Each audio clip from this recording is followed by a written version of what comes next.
Excellencies, ministers, distinguished officials from the multilateral agencies, ladies and gentlemen, I'd like to welcome you to this fourth session of the Global Small Island Developing States Leaders, also known as SIDS. My name's Juliet Foster, and over the next 90 minutes, I'll be guiding you through what I'm sure will be a thought-provoking and fascinating discussion, the theme of which is Seeds for All, Hunger for None, enhancing African seed systems to benefit small island developing states. A big subject indeed. The organisers of the Global SIDS Leaders are also extremely grateful for the kind sponsorship of Bayer in supporting these debates at transnational level. So thank you so much for that support. Now, let's go into the past to take a look at the genesis of this debate. It goes all the way back to 1996, the year of the UN World Food Summit, and that declaration which underlined that universal food security can only exist when everyone has permanent physical and economic access to safe, nutritious food that meets their dietary needs and preferences. An ambition that was set to be reached by 2015 and which was further enshrined in the 2030 Sustainable Development Goals. Now, the ambition of the Sustainable Development Goal number 2 is very specific because it focuses on ending hunger, achieving food security, and improving nutrition, as well as promoting sustainable farming. But whilst zero hunger is a universally accepted aspiration, it is fair to say that time is running out. Sub-Saharan Africa is not on track to meet its target of eradicating all forms of hunger and malnutrition by 2030. The numbers really speak for themselves. Let's take a look at the most recent estimates from 2019, which reports that almost 690 million people, and we're talking here about nearly 9% of the global population, remain undernourished. Now, for small island developing states like the Sub-Saharan African mainland, numbers like this really bring into focus their severe vulnerabilities and food security risks. And of course, it is a situation that has been accentuated by two other key factors, namely climate change and, of course, the COVID-19 pandemic, all of which begs the questions, how do you reverse these dangers? Well, fostering increased access to nutritious food via plant-based innovations, allowing farmers to access new varieties of high-quality climate-adaptive seeds, well, that is one solution. But rolling out these techniques requires cultivation on a scale that is both affordable and manageable. Again, climate change, which I referred to earlier, has an impact with its unpredictable weather patterns, and it challenges both existing cultivation season cycles and, of course, the knowledge of local indigenous farmers. But as this debate will demonstrate, solutions that were pioneered in Africa could be adapted to the particular topographical characteristics and soil compositions of small islands. Mobile technologies, for instance, along with remote sensing services and distributed computing, are improving the access of smallholder farmers to information, techniques, and markets. But how far can they go in tackling these challenges in addition to existing economic and capacity limitations already faced by vulnerable nations? And what about the cost? It's all very well to talk about technology, but who should foot the bill for installing these new innovations? And the question must also be asked, is it possible to design climate-smart seed policies that are sensitive to different soil compositions and farming systems, and which at the same time are capable of delivering socially fair and beneficial outcomes to vulnerable communities, such as those in small island states? So there's plenty for us to consider, and they're just some of the issues that will be examined by our distinguished panel of experts. Let me give you an idea of what's going to happen. Each panelist will give a 5-minute speech, although having said that, there is room for a little bit of leeway on that. And afterwards, or rather during these speeches, they're going to outline their particular position, and after which I will ask them a question. And then, of course, we will come to a more general selection of questions at the end of this first set. So much is happening, plenty of ground to cover. All of that for later. But let's focus now by hearing some opening words of welcome from His Excellency David Doyle. Now, he is the ambassador of St. Kitts and Nevis to UNESCO. He's also the co-founding partner with Ambassador Jean-Paul Carteron of the Solomon Islands of the GSL initiative. So, Excellency, I'm going to stand back because the floor is now. Thank you, Juliet. Excellencies, distinguished speakers, ladies and gentlemen, I welcome you to this Global SIDS Leaders event devoted to SIDS for all, hunger for none, and perhaps importantly, its implications for small island developing states known under the acronym of SIDS.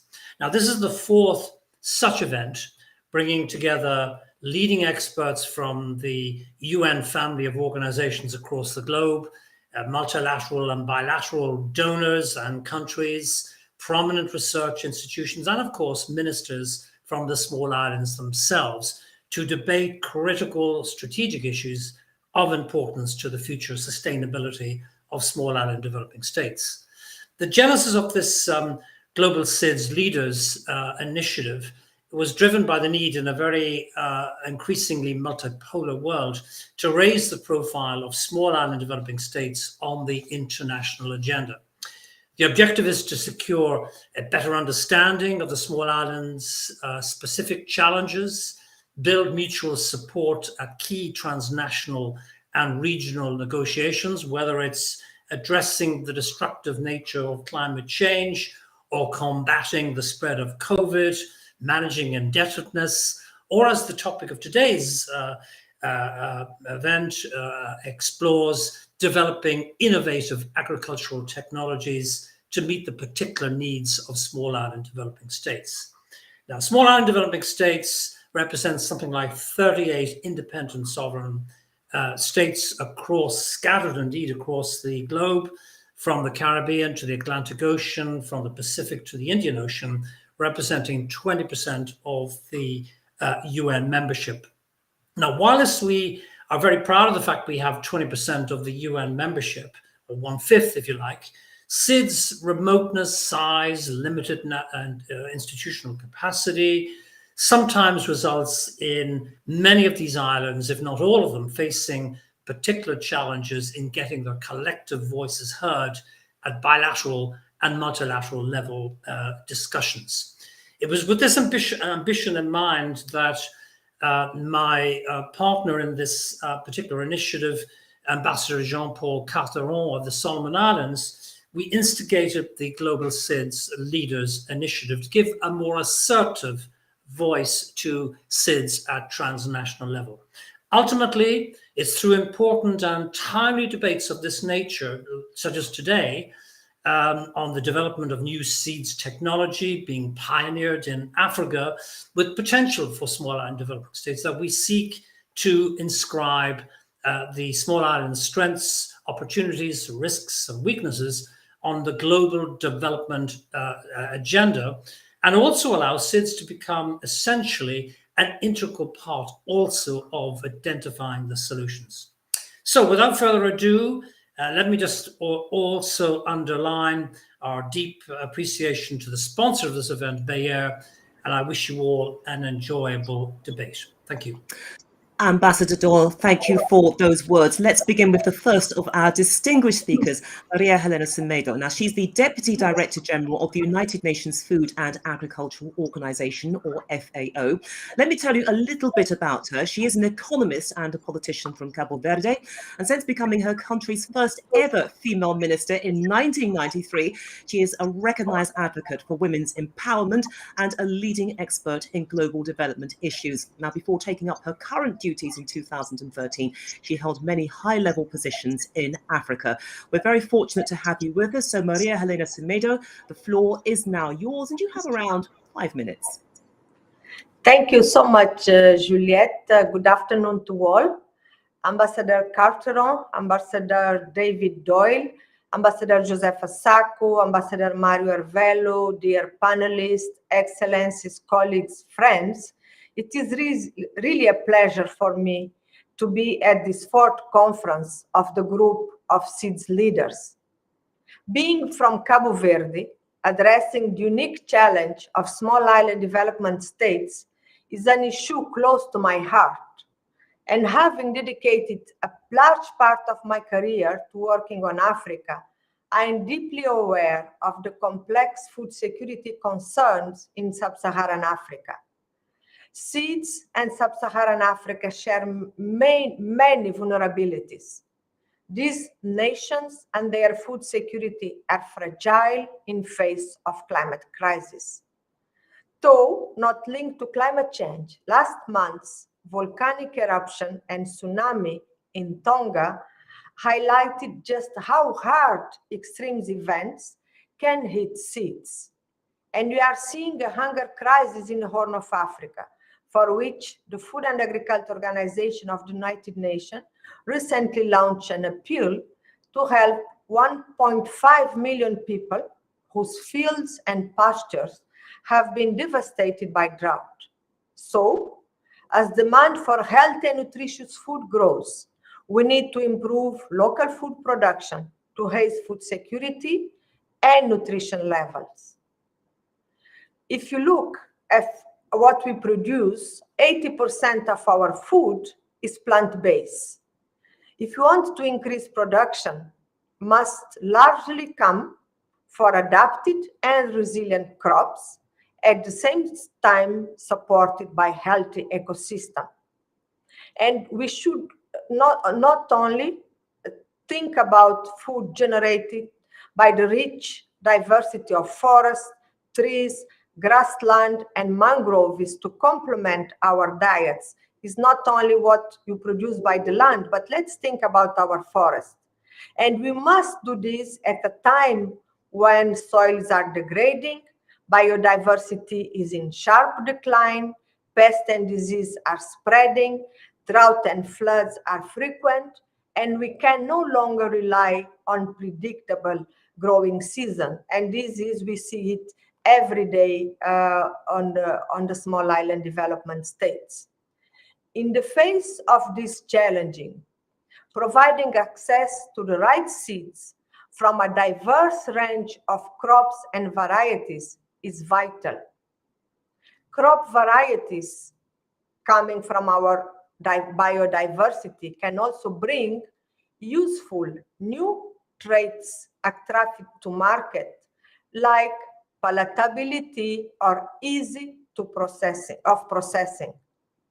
Crop varieties and good plant seeds quality and quantity can help farmers increase local food production, raise income levels and livelihoods, tackle environment challenge, and increase resilience. Providing quality tree and forest seeds can restore our degraded ecosystem and agroforestry landscapes on which sustainable production hangs.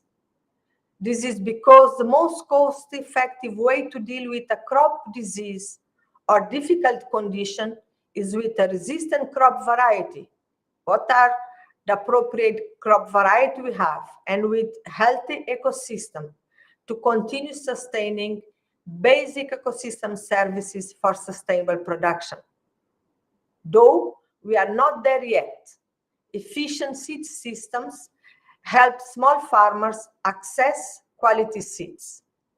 While the small island development states often have nutritious fruits, vegetable pulses, and nuts, nearly all seeds import 60% of their food.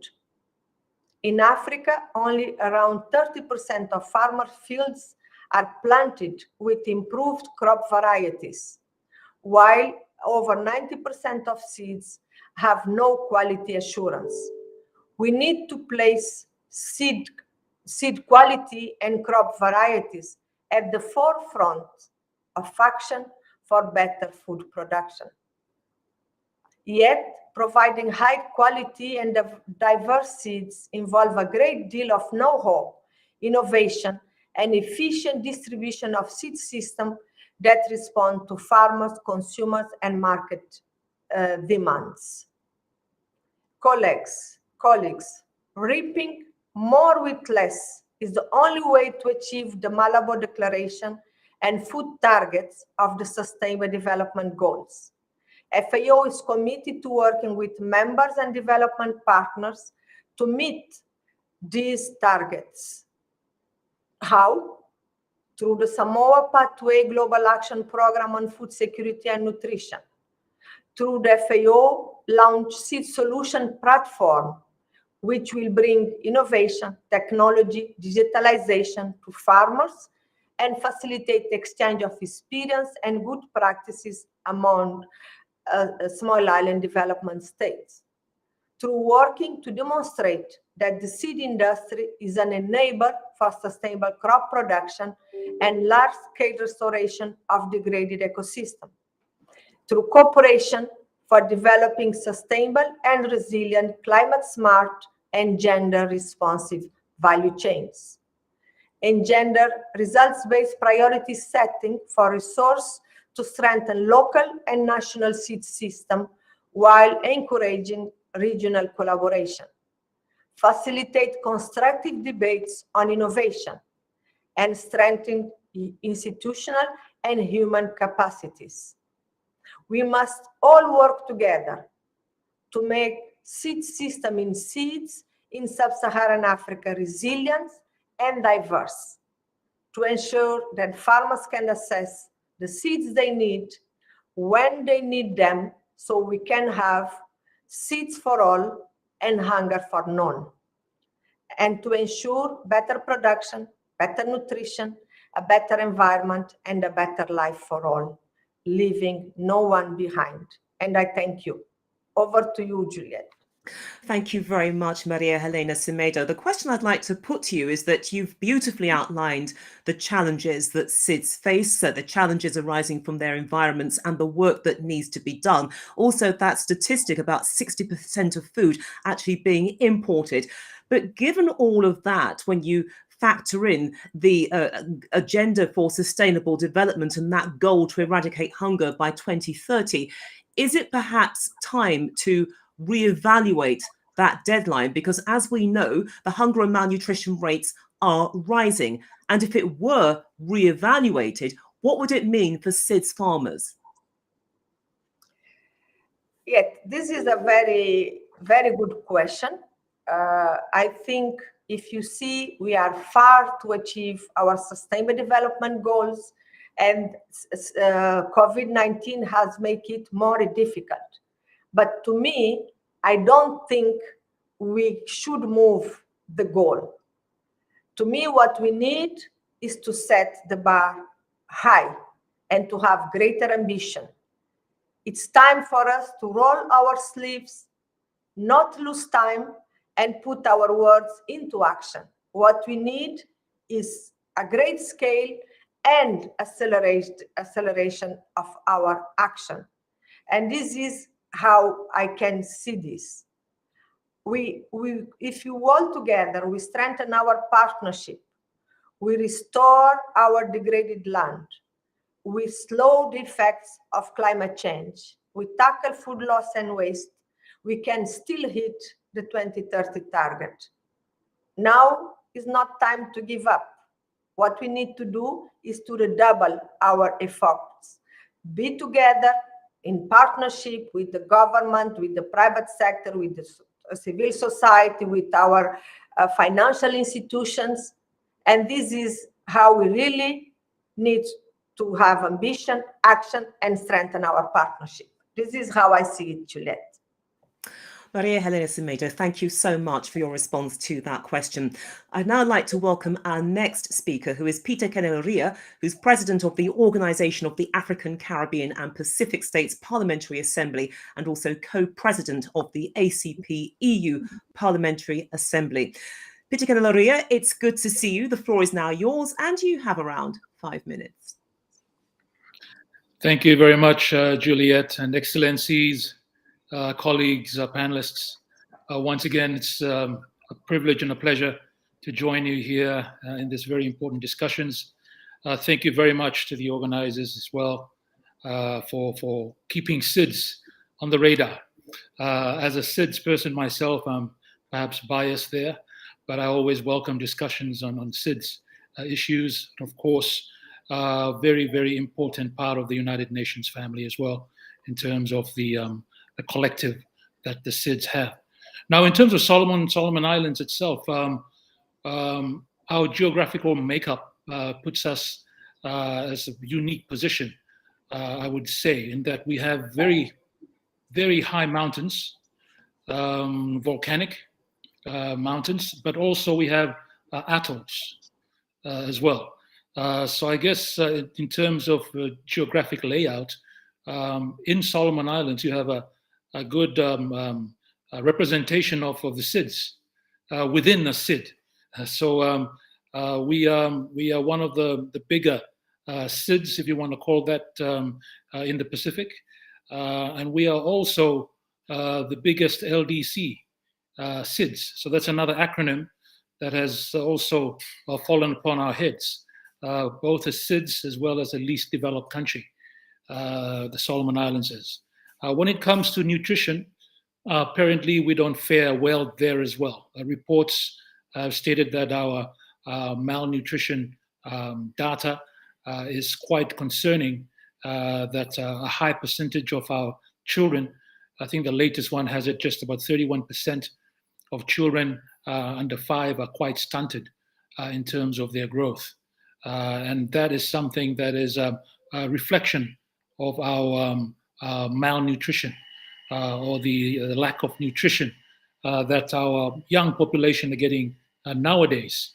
And that's something that perhaps to start off with a concern, and quite a huge concern for the current population here, the government looking to try and meet the SDGs as well and the targets there. So it's something that has to do directly with what we're talking about today in terms of the seeds, nutrition, and try and eliminate hunger as well, hunger for none. So Solomon Islands is in a position that perhaps encapsulates many of the challenges that SIDS, all 38 SIDS face in terms of our makeup. We have mountains here. Our highest mountain is higher than anything Australia has. At the same time, we have low-lying atolls that are affected by climate change as we speak, with king tides now pushing in. So you have that collection of a wide variety. In the bigger islands, in the Solomons, which are rich volcanic islands, agriculture is a huge potential for these bigger islands, if you want to call them that, bigger small islands. So that is something that is a plus for a country like Solomon Islands, that we have that potential to also be involved in quite scaled up agricultural production, if the support is there, if the technology is there and the capacity is there, and if the markets are there. So these are all factors that come into play. And I think we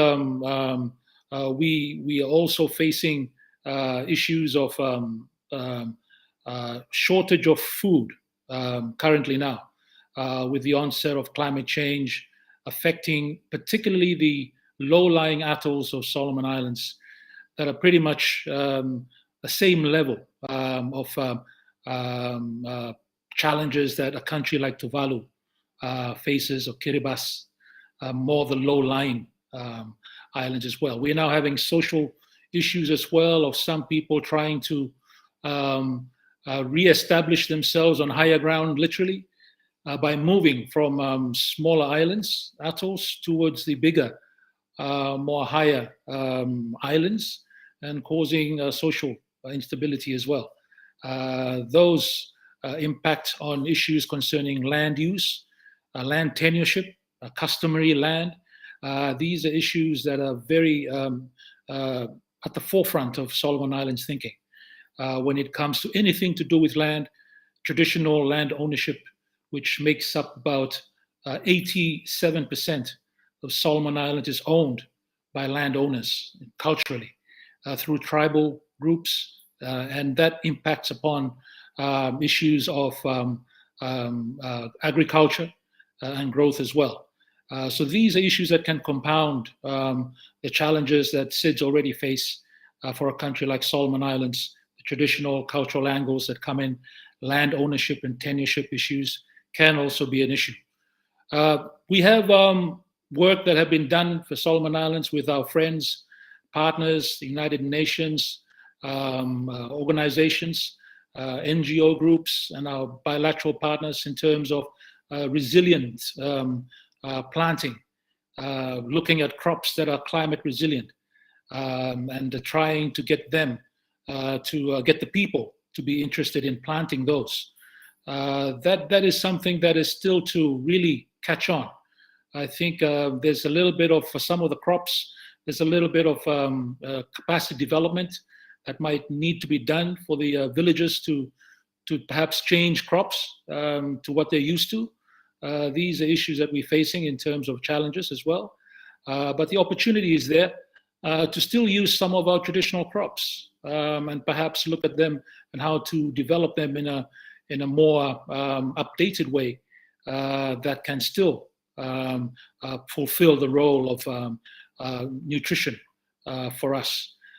So our traditional crops and the traditional knowledge that has been there for centuries is something that I think needs support.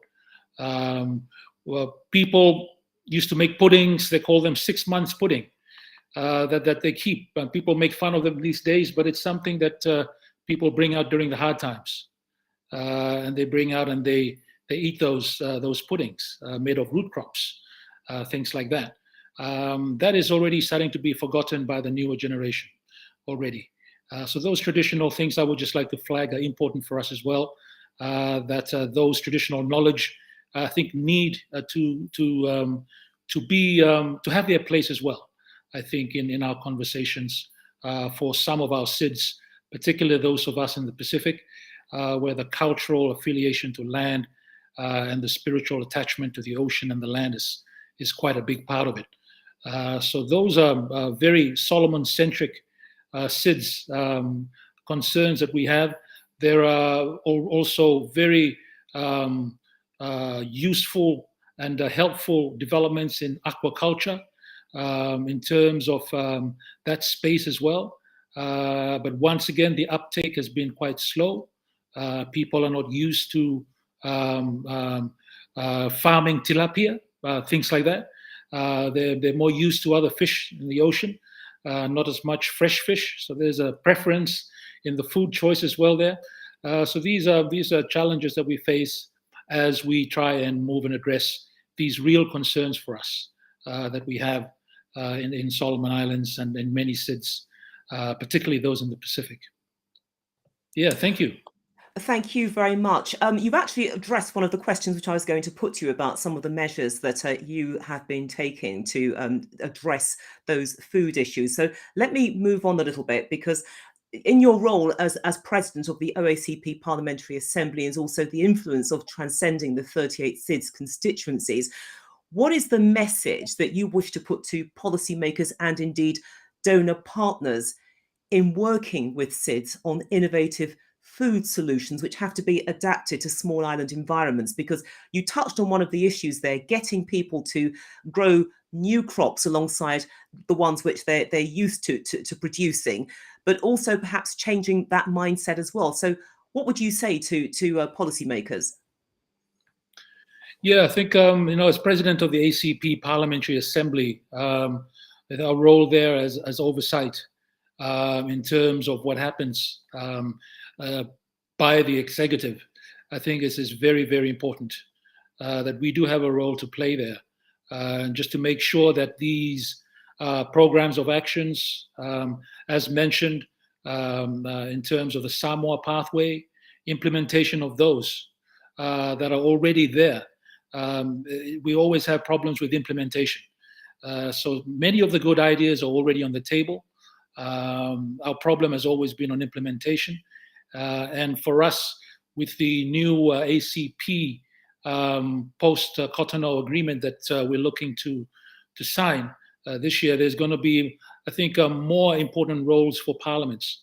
That the ACP grouping are looking at regional parliaments as well, so that they're more tailor-made to their particular concerns, which has its advantages for sure. But it shouldn't take away, of course, from our solidarity as a group, ACP, and that's something that we will continue to push forward. One of the unique opportunities we have in ACP is the joint assembly with the European Union in particular. So the ACP/EU Joint Parliamentary Assembly, so-called JPA, is a unique opportunity whereby parliamentarians, both from the ACP, which includes the SIDS, partner or can talk directly with our EU counterparts in the Parliament of the European Union. That is a unique opportunity, I feel, that these concerns can continue to be raised there, and getting to some concrete action is always good, but the idea of frameworks and policies that are already in place and the need to put some real implementation to them would be great. We had some great success of joint communique coming out of Scotland with COP26, whereby the EU parliamentarians and the ACP parliamentarians came out with one statement. And that is, I think, one of the unique opportunities that we have in ACP, that we can do that, particularly with the European Union. Peter Calalaria, thank you so much. Now, let me welcome our next speaker, and this is Her Excellency, Mrs. Josefa Leonel Correa Sack. Now, she's the Commissioner for Rural Economy and Agriculture of the African Union Commission. We welcome you. Thank you for being here. Now, prior to her appointment, she was Special Advisor to the Angolan Minister of the Environment and the Minister of Agriculture. Now, Excellency, the floor is yours. I know that you are pushed for time, so I'm going to sit back and leave you to give us your speech. Thank you very much for giving me the floor, Juliet Foster. Good afternoon, every one of you from Addis Ababa. Excellencies, Ambassador, I can acknowledge the presence of Ambassador Jean-Paul Carteron, the presence of my dear sister, Marie-Hélène Semedo, colleagues, panelists, distinguished participants, ladies and gentlemen, all protocol observed. Thank you, Juliet Foster, for the question, for giving me the floor. Let me also begin by thanking the organizer for the invitation to the African Union Commission to participate in this fourth section of the Global Small Island Developing State Leaders on a very topical issue. This theme of the debate is timely for the continent. As we all know, we just finished our 31st Ordinary Assembly of Head of State and Government at the African Union. Then we selected the theme of the year 2022 is strengthening resilience in nutrition and food security on the African continent, strengthening agro-food system, health and social protection system for the acceleration of human, social and economic capital development. So let me also have the opportunity to share with you the status of hunger and malnutrition in sub-Saharan Africa, and in particular in the SIDS. I know that my sister Semedo, Maria Semedo, has already given a very, very informative presentation. I will just go more on the policies that this organization, the African Union, that we are doing in terms of mitigating the effect of hunger and malnutrition on our continent. So sub-Saharan Africa is not on track to meet its development targets of ending all forms of hunger and malnutrition by 2030. This is the Sustainable Development Goal, and also the Malabo Goals of 2025 to end hunger. Our third biannual review report that we just presented during our summit that just ended 3 days ago, this report was presented by the Prime Minister of the Federal Democratic Republic of Ethiopia, who is the champion or coordinator of the flagship program CADEP, to the African head of states during the summit. It indicates that only one country, which is Rwanda, that is on track to meet hunger goal by 2025. This report is really an alert call that we need to really speed up our ambition, like as Elena said it very rightly, in order to really mitigate the impact of hunger and malnutrition to our population. In fact, hunger in sub-Saharan Africa is increasing across all the region, and almost 20% of the continent's population is undernourished, the highest in the world.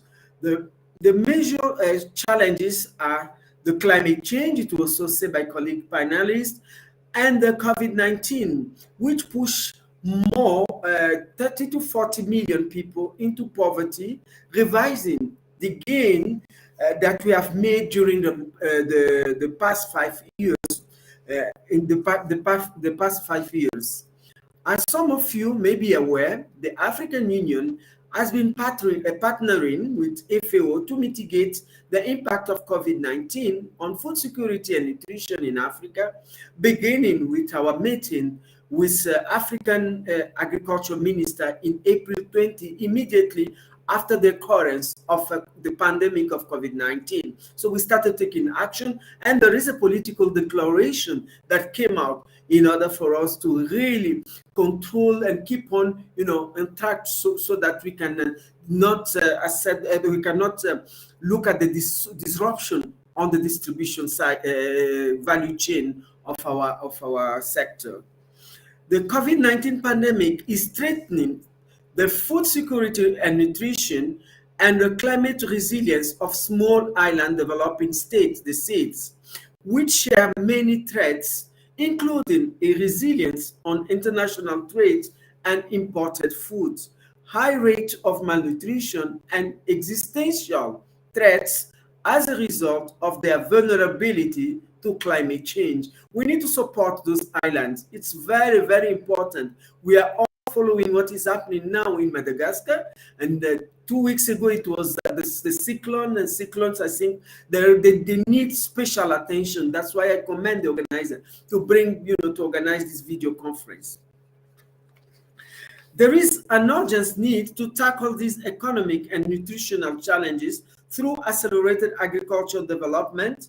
We need to work together to attend the African Union Team of the Year 2022, which is, as I said, strengthening resilience in nutrition and food security on the African continent in order to strengthen agro-food system, health, and the social protection system for the acceleration of human, social, and economic capital development. We are all aware we just have also another tool that we can really utilize, because we had the food system summit, the UN Food System Summit, who came about with a lot of recommendations, and we in the continent, in this region, we also had our common position, the only region globally that presented the common position with 53 game changing in order really to improve the situation of hunger and malnutrition on our continent. So what we need, the benefit of seed to food security and agriculture productivity cannot be overemphasized. Quality animal and the plant seeds are the foundation of agriculture productivity improvement, and well-functioning seed systems are critical to improve food and nutrition security, resilience, and livelihood of smallholder farmers in Africa. We need to design and scale up climate-smart seed policy that are sensitive to different soil composition and farm system. I think here I made a pledge to FAO to join us in this journey. On our part, the African Union produced a white paper which reviewed the effect of COVID-19 crisis on key aspects of the seed sector in Africa. It describes action by governments and other stakeholders in response to emerging challenges in the seed system sector. Building on the above, the paper concludes with short and medium-term recommendations to build resilient seed system, thereby strengthening food system serving Africa. We have also designed the African Seed and Biotechnology Program, our fourth STC, which is the Specialized Technical Committee, which is ministerial, held in December 2021, took note of the progress report on the implementation of the 10 years action plan of the African Seed and Biotechnology Program 2021-2030 and endorse the African Seed and Biotechnology Platform and accompanying operation guidelines as the coordination mechanism for the implementation of the African Seed and Biotechnology Program. I thank you very much for your kind attention. Merci beaucoup pour votre attention. Muito obrigada. Merci beaucoup, Excellency. I wonder if you can stay with us for one more minute, because I know that you do have to attend a meeting. There is a question which I would like to put to you very, very briefly. But I mean, you talked about the environmental challenges for SIDS in sub-Saharan Africa, and of course, those challenges compounded by COVID-19. But what about political instability in some countries? Has that also contributed to making seed systems perhaps more vulnerable? Thank you for your question. We have a lot of challenges, as Marie-Hélène said. We have a lot of challenges that is really disrupting our food system in Africa, and the conflict is one of the challenges that we have. That is why during our summit, with our head of state called for really peace, and we are going to organize a very an extraordinary summit in Malabo, Equatorial Guinea, on terrorism, instability, and all these conflict issues that is hampering the development in our continent. So we have taken it into action, and then we will looking forward the outcome of this important extraordinary summit on terrorism and humanitarian. I thank you. Thank you very much, and we wish you well with your conference.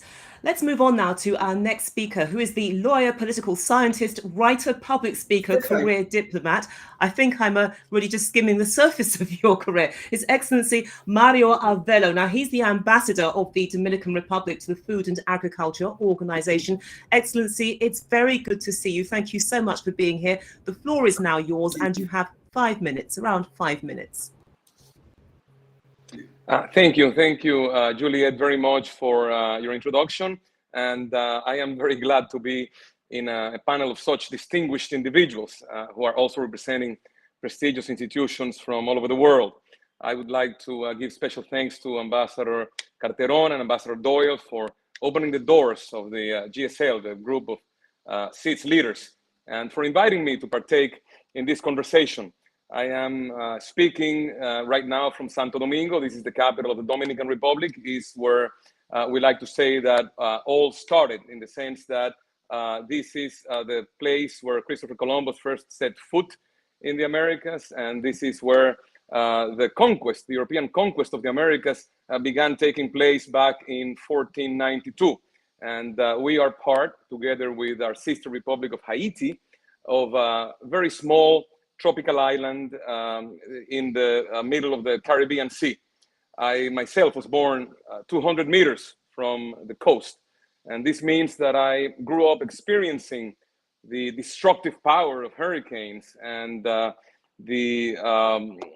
tropical rains and sometimes the droughts, and all that has to do with the fact that we are a SIDS, a small island developing state. And let me just say that I am not only speaking from my experiences as a representative from the Dominican Republic, also having chaired the Committee on World Food Security and the Committee on Agriculture, both at FAO in Rome. I have learned a few things.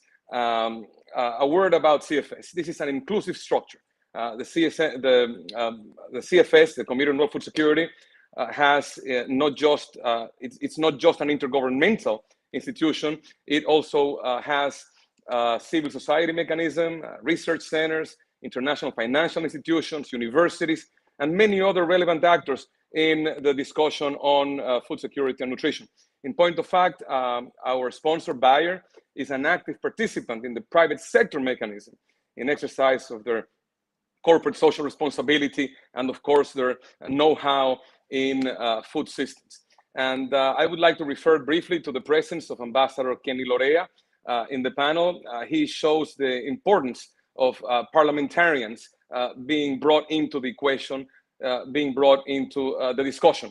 This is a no-brainer. because legislators have the authority to enact legal frameworks in the territories that they work in. And networks of parliamentarians against hunger, for instance, which is something that didn't exist 10, 12 years ago. Now most countries have these mechanisms. And this is not just about, he said that he was speaking on a Solomon Island-centric frame of mind, but it is not, Ambassador. You made points that are valid for all SIDS, for all small island developing states. And I would like to follow up with you from an ACP perspective. The mechanisms working out of Brussels are doing a great job on this. And definitely this is something that we need to pursue. Ambassador Doyle, in his intervention, put the finger on, I would like also to mention briefly, on the larger problems that we face as SIDS, the remoteness of many of our islands, and that has consequences, time and money. It's not easy to hop on a plane from the middle of the Pacific or from the Caribbean or the Indian Ocean and arrive at the centers where these discussions are being made in Europe and in North America and elsewhere. When we talk about size, when Ambassador Doyle mentioned size, especially because we are islands, because there are other smallish countries like Belgium or the Netherlands or Switzerland, they are quite small, but they have a global presence. The point is that economic opportunities are scarce in small island developing states. And this in turn means that investment in infrastructure, for instance, is limited. We need to look at Tonga, what's happening in the aftermath of a devastating volcanic eruption followed by a tsunami, all of the problems that they are facing precisely because of lack of infrastructure. And Ambassador Doyle mentioned also the limited institutional capacity on the ground. And this is a function of population. We know that citizens of Nauru or Palau or Tuvalu number in the lower tens of thousands. So this is also a huge challenge. But I will add some political obstacles having to do with difficulties, for instance, of obtaining a visa to enter developed countries. It is not always easy to get a visa from one day to the next, or even from 1 week to the next, to, again, hop on a plane and spend a lot of time and a lot of money to get to discussions in Rome, for instance, because we need a Schengen visa, which is not easy to get, as opposed to developed country representatives and government officials that can make that trip just with their passport. So this is a challenge that we can overcome. Getting our collective voice heard in multilateral fora is something that we can address and that we can resolve on our own. Fragmentation is a huge problem that we can tackle through our own devices. I know for a fact, and this I discussed with Ambassador Sacco, who has had to leave, that we need to strengthen our political capital. I had many conversations with her, especially during a difficult period for me. Last year, I was coming out of a COVID infection, and I was running for a chair of the FAO Council, and she had, with enormous grace, she shared her knowledge of how things work in Africa and in the developing world.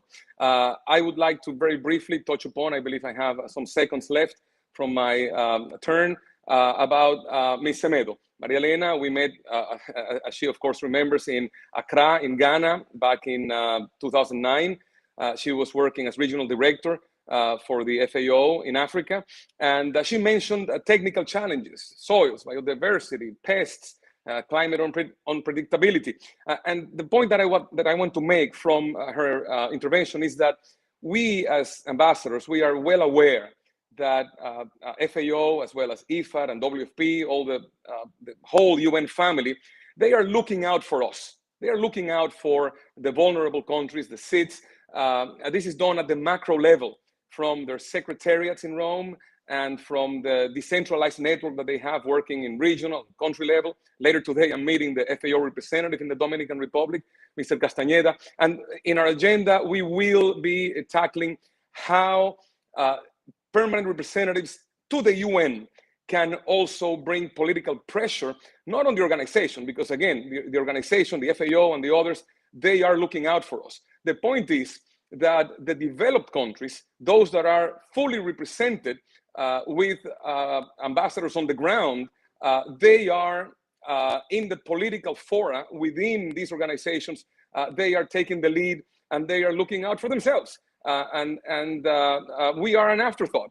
And if you listen to their speeches, they all want to save the world, but saving themselves first.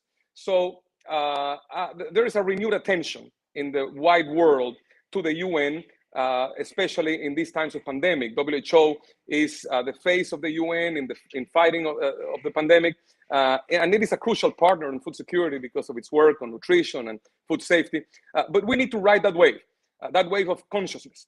People all over the world are realizing that the enormous problems of our time require common solutions, and that we are underrepresented at the UN in terms of having representations on the ground, and this is something that we need to strengthen. So let us take a page from our gracious organizer, Ambassador Carteron and Ambassador Doyle, and let us hold hands together and increase the political capital that is dormant, and that we need to wake it up and be more forceful in Rome, in New York, in Geneva, in Paris, Vienna, Brussels, and Nairobi, and everywhere, at every place where the United Nations has Addis Ababa and so on, an office. We need to be there, and we need to make our voices heard. We have to speak strongly. Thank you, Juliet, very much for the time that you have conceded me.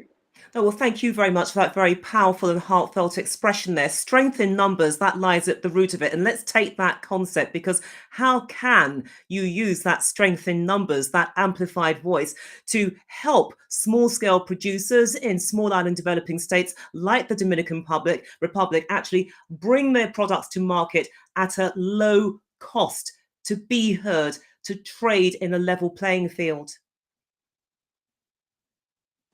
Well, this is something that goes beyond my remit, but this is something that my colleague, the Dominican ambassador in Geneva to the world, to the agencies dealing with commerce and trade, the World Trade Organization is the agency I was looking for. We face a number of non-tariff barriers, and this is no secret. FAO has been doing great work in policy advice for our countries, how to get the products from our countries to the world markets, but also helping our local capacities for feeding ourselves. This is something that is extremely difficult for small island developing states because we do not have the economies of scale. So we need to rely on niche products. In the case of the Dominican Republic, we are one of the largest world producers despite our smallish size, on cocoa and coffee made that are certified organic. But this is because we cannot compete with the larger producers in bulk. So this is something that, again, we need to make our voices heard, because FAO and others are looking out for us. And I will finish with this. When you see the representation of the Pacific Islands outside of New York, where everybody's represented, but outside of New York, what you see is that we have, as a region, they have, the Pacific region has political capital that is exercised by the larger countries, namely Australia and New Zealand. And they consult. I have been told that they consult with the Kiribati and Tokelau and Niue and the Marshall and Solomon Islands and so on and so forth. But in the end, what you hear is a speech that is very closely aligned with the US and Canada and the European Union and Japan and other developed countries. So what we need to do, again, is to get that strength in numbers into the ground, because like the Little Prince hopping from planet to planet, he found this king who said that he owned the stars because he counted them and wrote down the numbers of the stars. And the Little Prince told him, well, there's very little that you can do numbering the stars if they do not actually are useful. So it matters little if we are 38 or 40 small island developing states if we do not convert those numbers into concrete actions at multilateral level. Excellency, thank you so much for answering my question. Let's move on now, because Roramiso Mashumba is the CEO and founder of Manandi Africa. Now, this is an organization that helps rural women combat poverty and malnutrition by empowering and equipping them with skills and knowledge in agriculture. She is the chair of the Zimbabwe Farmers Union, and in 2020 was the winner of the prestigious Global Farmer Network Kleckner Award. Now, unfortunately, she cannot be with us, but she did send this video message earlier, where she explained why women are important in improving nutrition, health, and education, and the difficulties they face when they're trying to access the capital and resources to build and increase capacity. Roramiso Mashumba. Hello. Women are very important to improving food and nutrition, because women in Zimbabwe and a greater part of Africa are the custodians of the soil. You find that most land is farmed by women. This is mainly a primary production. So these women, if they do not get access to the correct technologies, they're the ones who bear the burden of farming in hard conditions. Women also, you find in many cases, are breadwinners in their homes. They're the ones that fend for their children. They're the ones that take care of the family. So by supporting women to get access to better technologies, it's also supporting the whole community and supporting the children that they take care of.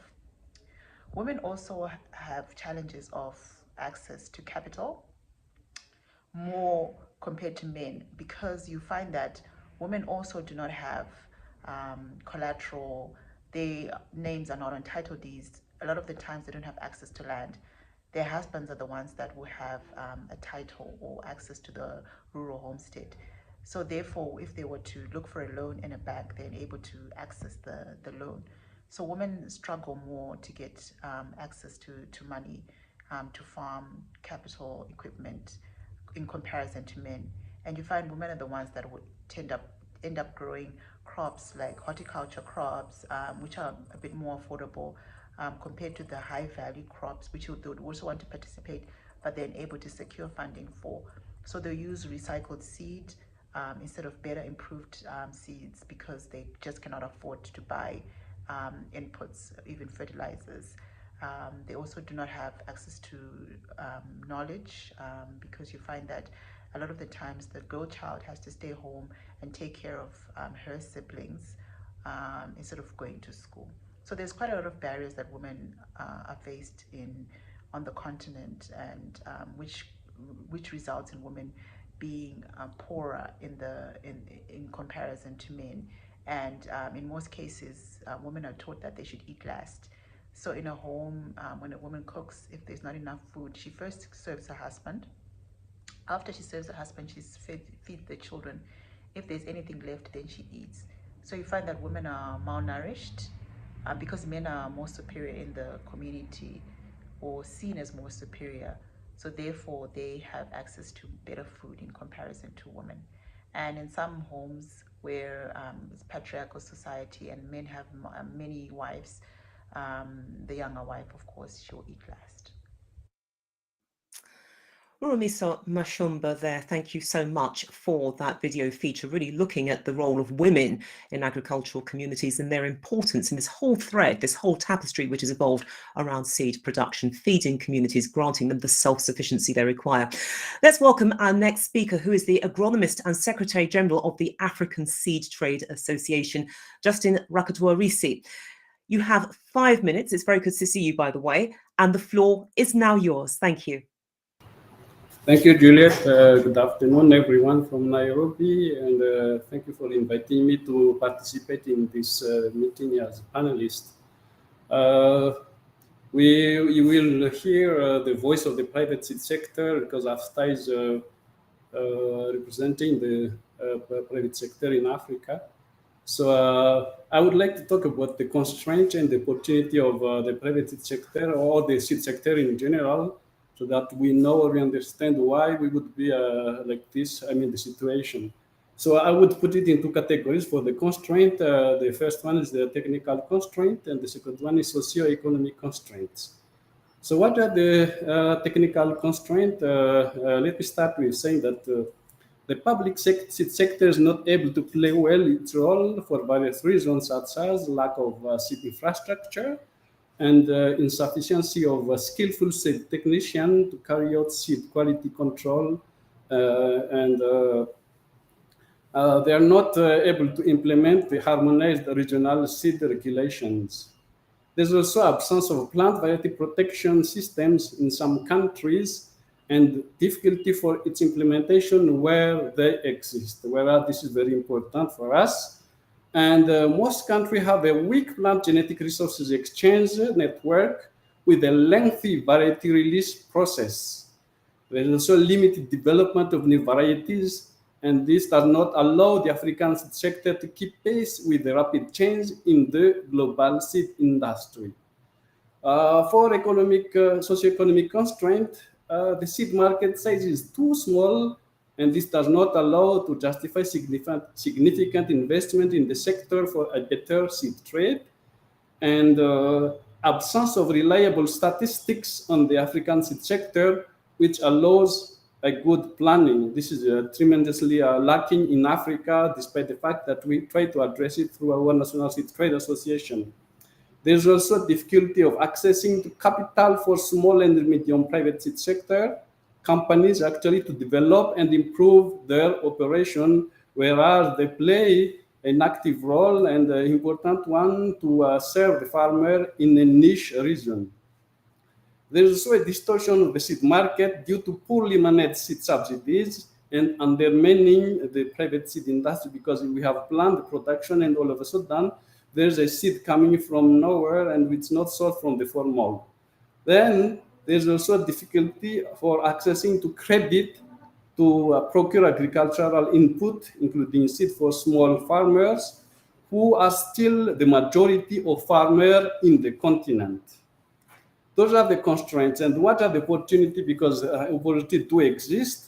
There are continuous efforts for the effective implementation of the harmonized seed regulations by the regional economic communities, ECOWAS, COMESA, SADC, and DIC, and the African Union with this relatively new African continental free trade area, and all of those will increase the size of the seed market.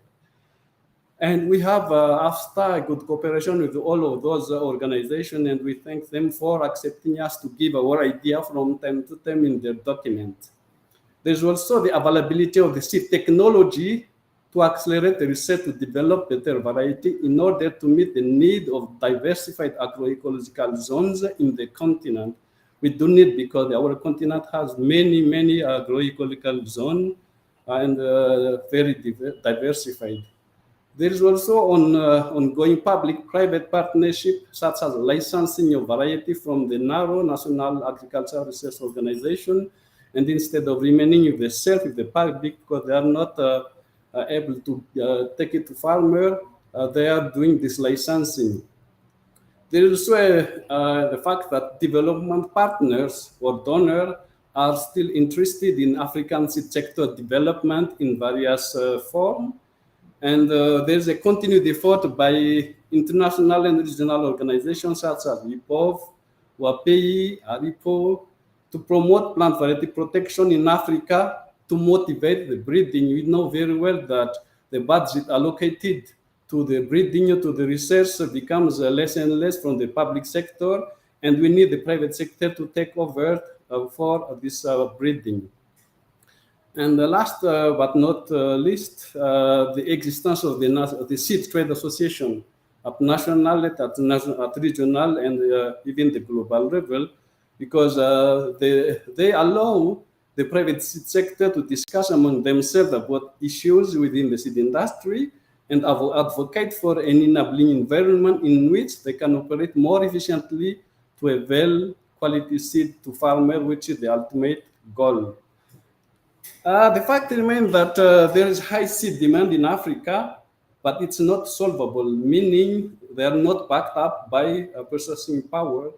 And we heard from FAO that it's 30% in Africa, the adoption rate of formal seed, but I think we need to categorize, because for some crop it's already very high, such as maize, because this is a staple food. And there is a challenge to avail quality seed to farmers in the continent because seed demand is derived demand, meaning if the produce is not attractive and used by the consumer, there's no motivation to spend money to buy quality seed and other agricultural input to improve production. Indeed, the experience shows that where there is commercial outlet for the produce, the adoption of high quality seed and other technical technology is higher.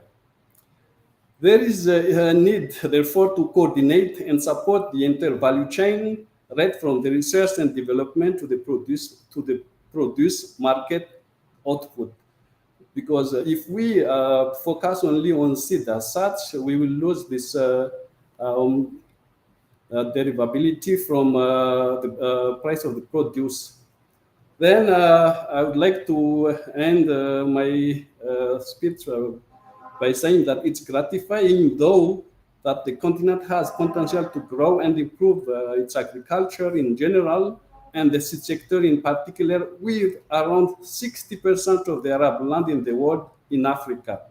So thank you for listening, and again, we do hope that despite of the problem or the challenges in Africa mainland and the small island developing states, we are still hopeful that we will be able to do something for its improvement for the food security of the fast growing population. Thank you.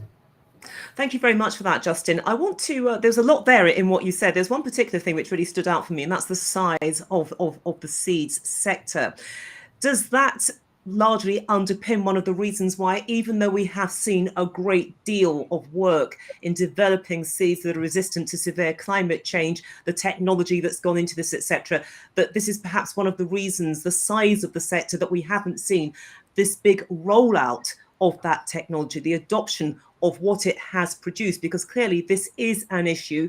The SIDS, the sub-Saharan African countries, they are working together, but it does appear from what you've said as if combined with everything else, it comes down to the size of the sector. In other words, how if it's a large sector, it can exert clout, things can be done more quickly. Okay, thank you. The size is one, but I would say that in my opinion, there are two main reasons why it's like this. The first one is the affordability of the seed. That means it's relatively expensive for the subsistence farmer, and who, as we know, mainly grow for their consumption only, and they can't afford to buy the good seed then. And two, the availability of seed at the right time and at the right place for farmers, because if we don't have enough dealer network, it will be difficult for seed to reach to the farmers. And also sometimes there is like a social resistance to the technology, like a plant breeding innovation, genetically modified crop, and so on. So these points I've just mentioned, in my opinion, contribute to the fact that there is technology, there is quality seed, private sector is ready to produce seed, but with this non-affordability and non-availability, with social resistance to some technology, this is, in my opinion, the reason why it's not really going on well. Okay, then, Justin, thank you so much for that. A lot of the things which you mentioned, they will be picked up, no doubt, by our final speaker, Mark Edge. Now, he's the Director of Partnerships, Seeds and Traits Business Development for LMIC at Bayer Crop Science. Mark, it's very good to see you. The floor is now yours, and you have 5 minutes. Thank you very much, Juliet. It's a real pleasure to be here. I first want to thank the Small Island Developing State leaders for their leadership and collaboration with Bayer, bringing us together to share insights and perspectives on this important topic of enhancing seed systems to benefit smallholder farmers. We really do have a shared objectives that truly are about seeds for all and hunger for none. So, Excellencies, Ministers, distinguished officials, ladies and gentlemen, it's an honor for me to share with you a few of my perspectives on this topic. I'm going to start out with letting you know that my career has been centered on getting better seeds to farmers. Seed has always been a personal passion of mine because I grew up on a farm and my family still farms. Planting quality seed with the best yield potential has always been one of our most critical choices to improve our odds for producing more while using less. And it's important to keep in mind that every farmer everywhere really always tries to produce more using less because that's their basic business model. So in agriculture everywhere, it always starts with the farmer. Today, we're focused on smallholder farmers. And when it comes to seeds, smallholder farmers want and need the same things farmers everywhere need from their seed. They need seed that is adapted to their local conditions, has good quality, disease and stress tolerance, and with the best yield potential. But they also need a seed system that can deliver access to the improved quality seeds at an affordable price. Now, it's when we get to these issues about seed systems where the global disparities and gaps become painfully obvious. And unfortunately, there's no simple answers or solutions, but there are some commonalities to the challenges that we faced in the low and middle income countries, the LMICs, whether we're talking about Africa or small island developing states. So I've been working to help improve maize seed systems in Africa for the past 10 years, bringing Bayer's business perspective and acumen to public-private partnerships to address seed systems challenges. My experience has informed my opinion that developing seed systems for impact at scale with climate-smart seed hinges on basically three things. First, it's partnerships. Secondly, it's about quality seed that delivers value and reduces risks for the farmers. And lastly, it's about sustainable and holistic systems-based approaches for the seed systems. So I want to start out with calling particular attention to partnerships, because for low and middle income countries, it's clear that sustainable, holistic seed systems cannot be created by the private sector acting alone. Multi-stakeholder partnerships, bringing together organizations like FAO, UNESCO, the EU, and AU, together with state governments, the National Agricultural Research Services, or the NARS, and development organizations like the One CGIAR, all while collaborating with the private sector. Those things are what's required to create the political will, establish the enabling environment, and formalize the economic incentives for holistic seed systems to thrive and be sustainable. At Bayer, we're working in public-private partnerships to try to achieve those objectives. For example, the Taylor Maize Project, funded by the Bill and Melinda Gates Foundation and USAID, has been ongoing since 2008, and together with CIMMYT, AATF, and 7 NARS in Africa, we've been working together to develop better seeds. We first identified that African farmers want and need better climate-smart maize seed with drought tolerance and insect resistance. So we developed improved seed in a joint breeding program, working closely with CIMMYT and the NARS, and we're now at the stage of scaling up with African-owned seed companies. It's important to emphasize there that it's through the existing African seed companies that will deliver that improved seed to those farmers. So to name just a few other of our public-private partnerships, in 2020, we started the Modern Breeding Project, working with the One CGR in Africa to improve cassava, yams, bananas, and cowpeas, together with maize and soybeans. We're identifying the main threats to those crops for African farmers and breeding to find solutions, solving the problems that the farmers face. Another example is that we support Plant Breeders Without Borders.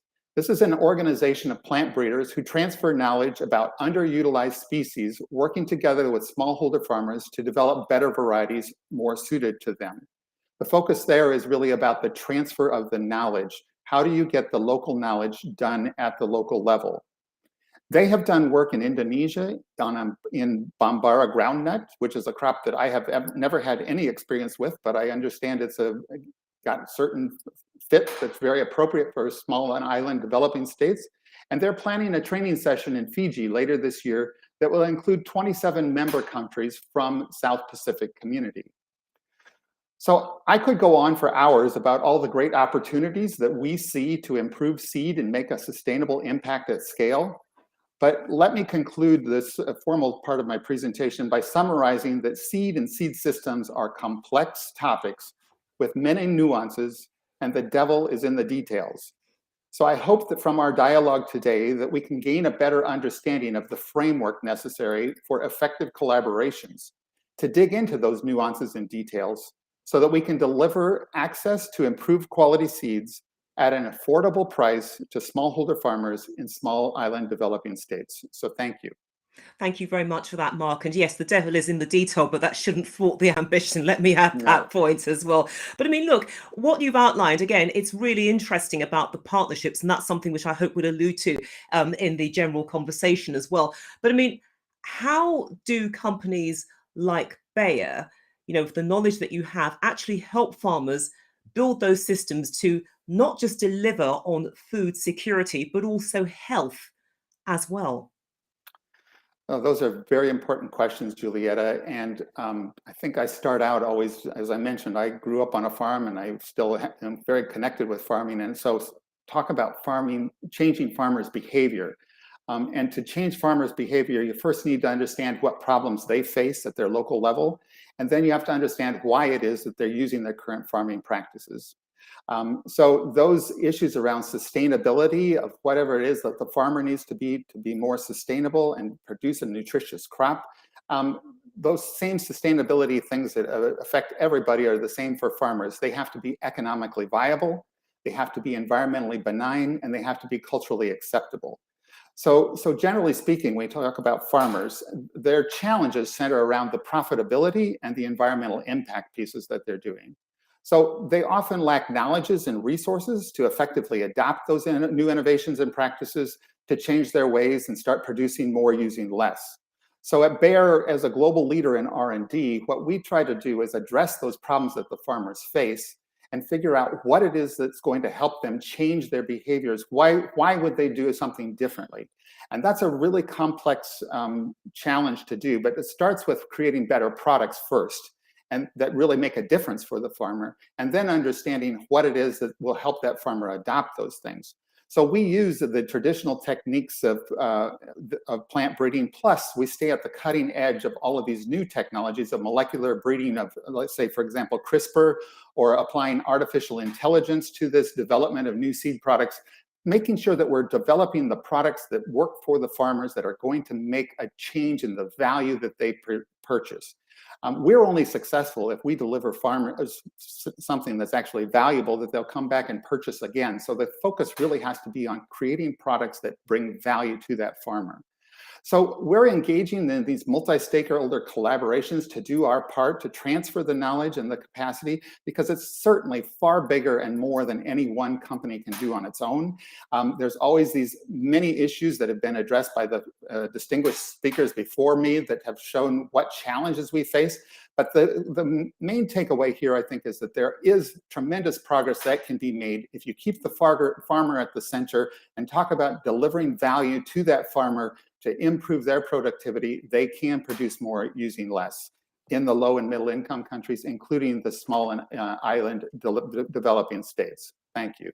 Thank you very much for that, Mark Edge. And indeed, I'd like to extend the thanks to all the panelists for their excellent contributions. Now, we're not done yet because there are some further questions which I would like to put to you. Again, please do feel free to join in, panelists. If there's something you wish to add to something that one of your fellow panelists has had to say, then please go for it. Now, I want to start by putting the opening question, in fact, to Ambassador Doyle, rather fitting, in fact, because you started things. So this is now your chance to come back into the conversation. But look, overall, from what you've heard and from what you see on the front line, what is it that small island developing states can learn from sub-Saharan Africa about food security solutions and seed distribution? And just another add-on to that, have we now reached the stage where we recognize that food and water security are one of the same, well, the one side of the same coin, basically? You cannot treat them individually. Yeah, thank you, Jet. Look, my first statement, just to refer to Marie-Hélène Semedo's comment, very significant comment, that 60% of food items, including agricultural produce, are imported by SIDS. That's a huge, significant factor. And in fact, in certain of the smaller microstates, this figure rises to about 80%. So I think, the first, if you like, policy orientation that governments need to take in cooperation with the UN family of organizations is to look at import substitution policies. So we need to move away from the over-reliance on imported food and agricultural produce. That's number one. The second, I think, critical question, and it can't be emphasized enough, is the importance and the necessity of food, water, and ecosystems not being viewed as separate entities in terms of dealing with and addressing these issues. They are treated too often in a silo fashion, which means that we have less than optimal solutions that only address food or agricultural produce, regardless of how innovative the seed technology that we are developing is going to be. If it's not linked to the scarcity and the stress levels of water across all of the small island developing states, it will be suboptimal. So that's, I think, a very important point to make. And clearly, over the past 2 years, because of COVID-19, we have been sharply reminded in the islands of just how vulnerable the water security has become. It has raised the level of urgency surrounding water security to a point where in St. Kitts and Nevis and many of the surrounding Caribbean islands are actually restricting water from a certain time every evening. I mean, this has been going on for the last 3 or 4 years. So SIDS governments, I think, also are beginning to recognize the critical role of water in food production and food security. In the Caribbean region, and indeed I believe in the Pacific, we still suffer from inadequate supply of water for agriculture, but this fuels, this lack of water security fuels a number of conflicts in different areas, including agriculture, hydroelectricity, drinking water, sanitation, which all compete for scarce resources. Now, the contributing factors, I think, are pretty well documented now.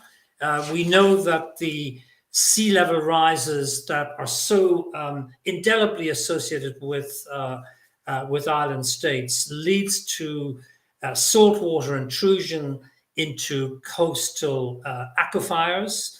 It also affects groundwater quality, and more importantly, it contributes to contamination, which is actually very high.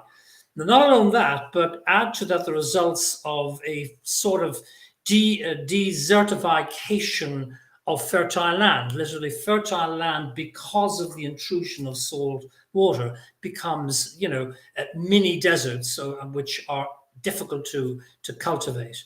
Now, going forward, you've asked the question, what should we be doing? Well, there are a couple of things we could be doing. One, we could be looking with the FAO, but also with other UN family organizations that are associated with water, UNDP, UNEP, UNESCO, the WMO, to mention but a few, in looking at ways of improving water use efficiency in supporting agriculture through things like drip irrigation, irrigation scheduling, rotational grazing, water harvesting, rain catchment systems. This is not rocket science. The techniques exist, but we need to work together to do this.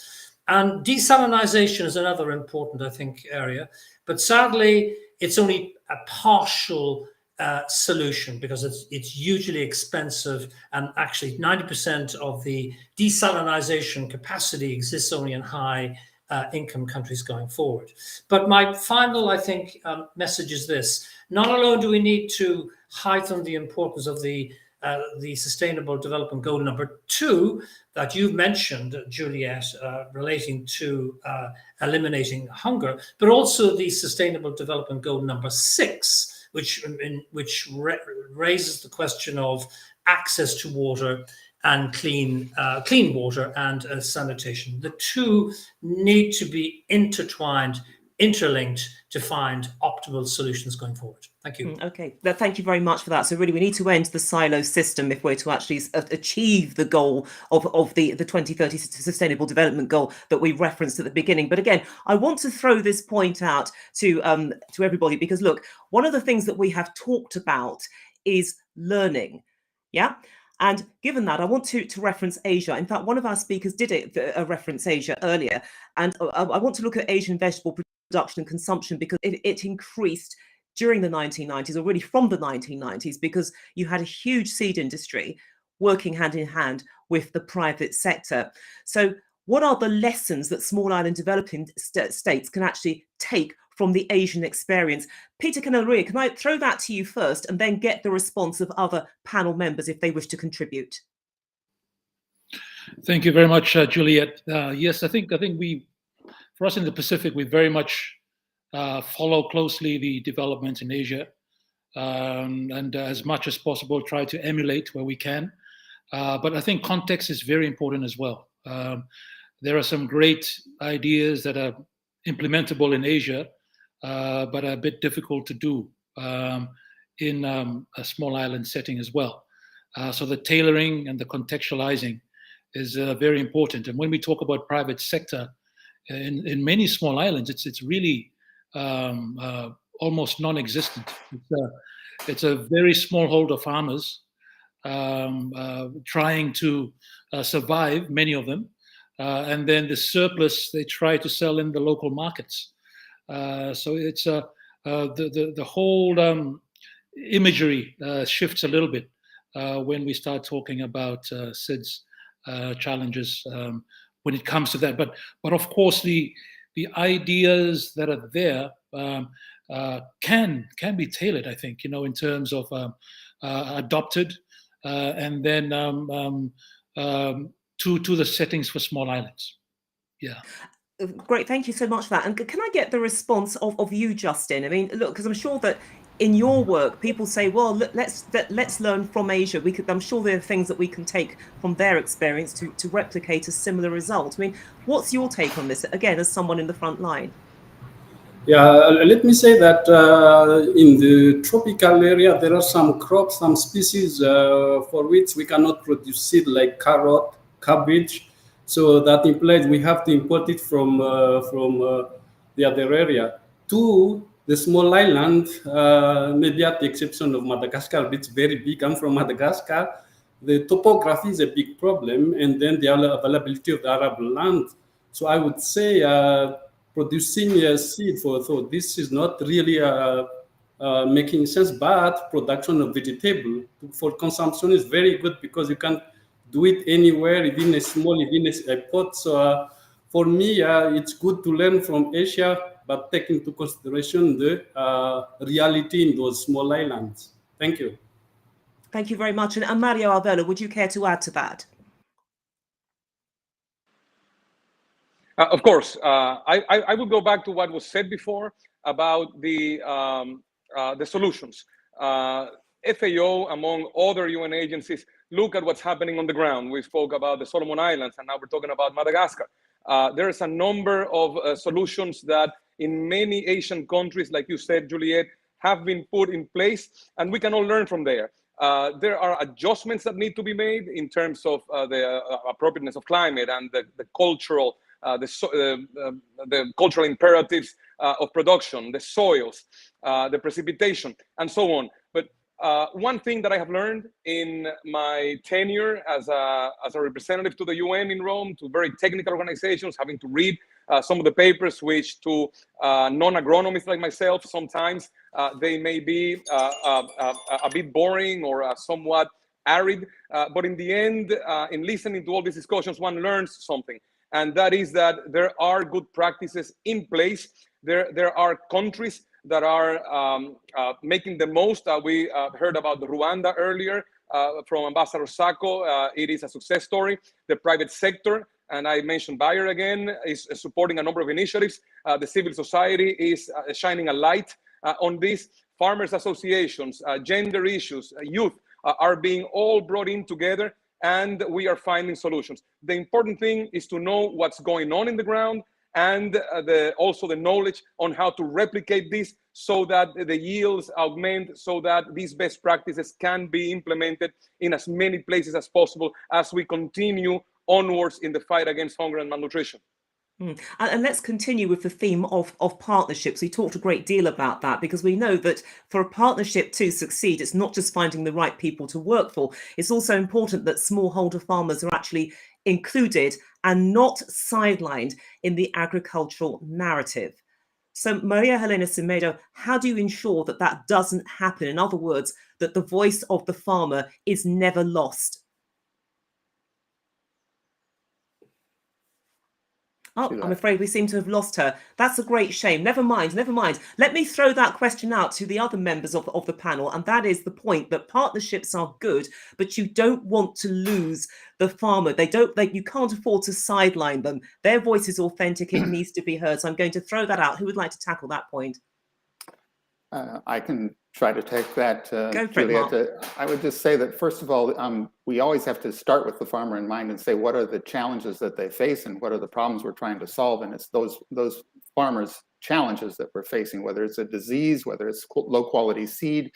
There's so many different things that there are there. And so it's really about a holistic systems-based approach where you think about demand driving the market, that you also have to create products that are going to yield better, that are going to produce more using less, so that their cost of production goes down. But there's this whole transfer of knowledge that has to go with it as well, to be able to say, well, it's not enough to just create the better seed. You also have to know how to plant the seed and under what conditions and how to manage that. So the agronomic advice, and this is where the partnerships come in, is that no one organization has all of the answers, but when you work together, for example, if we're working with the government, then they're good at they should be or can be good at the extension of reaching out to those farmers and teaching them what needs to be done. But they may not have the capacity to create the actual new product because of the research that needs to be done. So putting those pieces of the puzzle together and working together to solve the problems of the farmers is the driver there, because that's about adding value. And then the consumer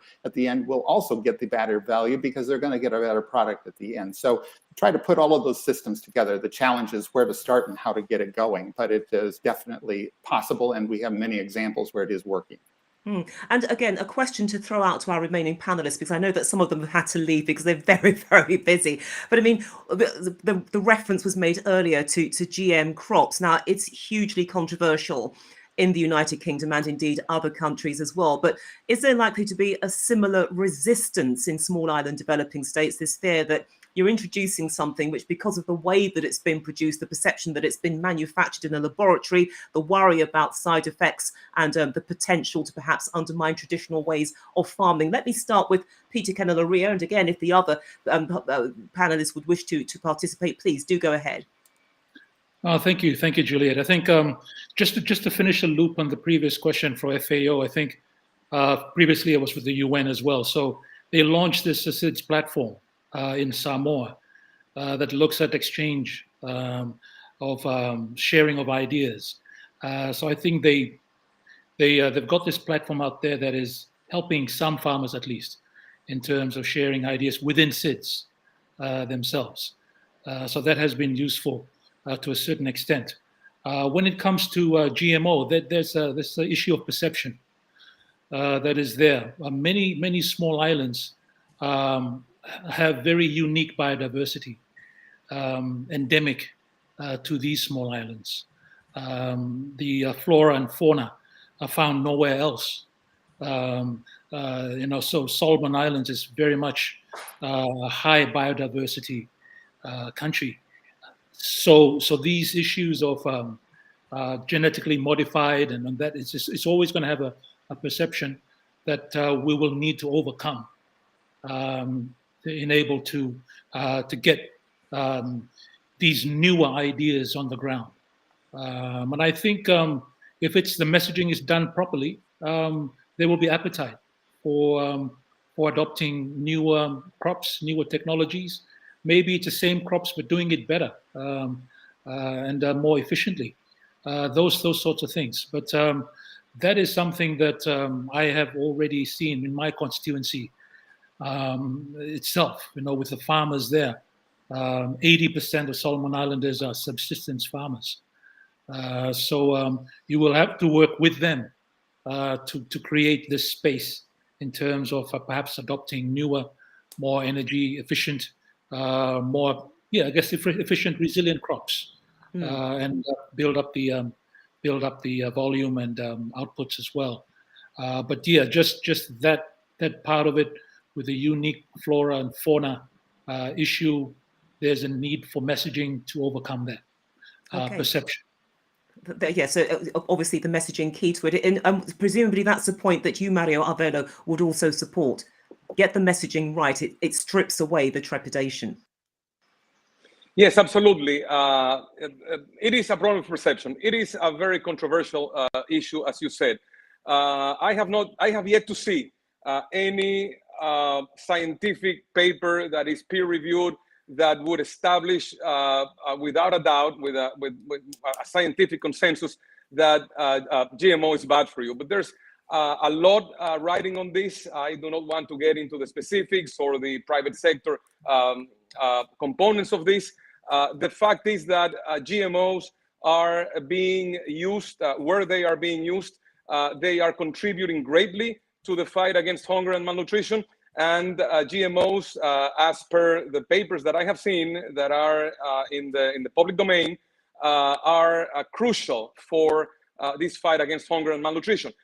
This public perception needs to also be addressed because it is important. In the same manner that a person of the Muslim faith or the Orthodox Jew cannot be made to eat pork, for instance, or a Hindu to be made to eat beef. In that same manner, the preferences of the consumer need to be respected.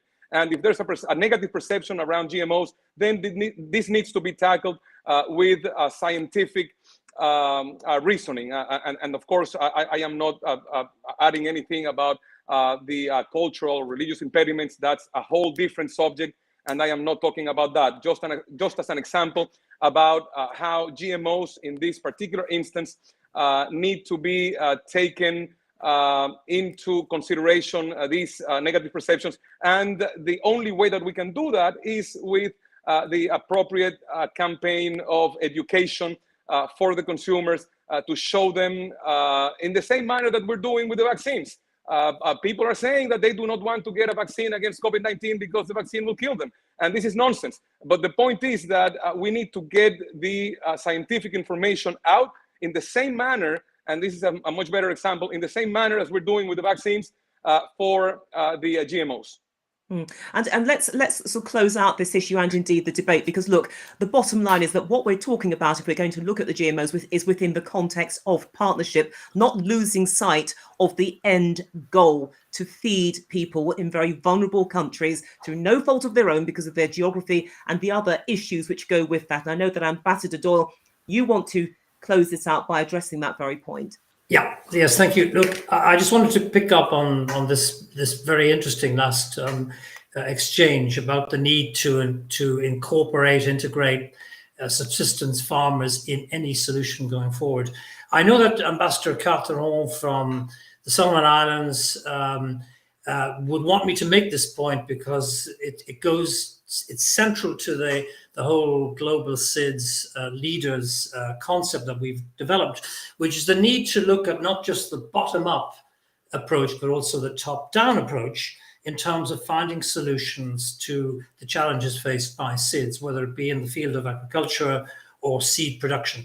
And what I'm referring to here is the need for a new approach, perhaps a tripartite approach, which includes the governments from the SIDS region, all 38 of those governments, plus the local farmers, the cooperatives, the associations representing that farming constituency, and critically the key UN family of organizations, notably the FAO, UNESCO, UNEDP, UNEN, and even the MTO. All of these organizations need to be brought into this debate to find optimal solutions on a tripartite basis. That is the only way we're going to resolve this issue. Thank you.